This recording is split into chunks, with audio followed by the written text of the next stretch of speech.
Besides, of course, that the Chamber of Commerce is a registry organization, the Chamber of Commerce as well is representing the business community on the island. And we stimulate as well business on the island. And this is, of course, part of that, stimulating Dutch investors to go to Aruba and to invest in our island. The minister and Directie Economische Zaken, they defined 4 different branches.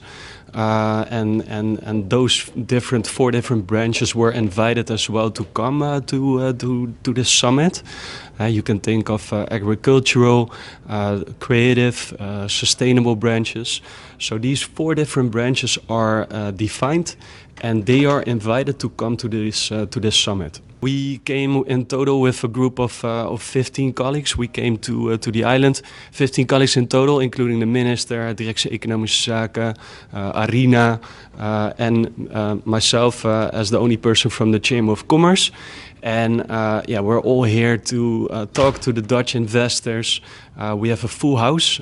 There's no seats available anymore, so we're very happy with the result already so far, because there's a lot of interest from Dutch investors to come to the island. So here and there, of course, there's red tape, but there's as well a lot of motivated people within the government and within the Chamber of Commerce that's willing to help the companies to come to the island. What's Aruba doing different if you compare to other islands in the Dutch Caribbean that may attract investors instead of going on other islands in the Caribbean? Let's say, just for example, Bonaire, that is just openbare lichaam binnen het Koninkrijk.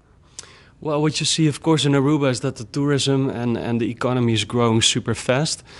So that's a very big advantage over other islands in the Caribbean. We had a very rapid recovery after COVID.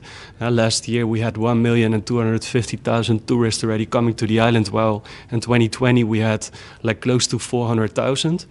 So that's very interesting for these Dutch investors. They see as well the potential in the economy on the island. And I spoke already to a lot of Dutch investors during the coffee break, and many are very positive.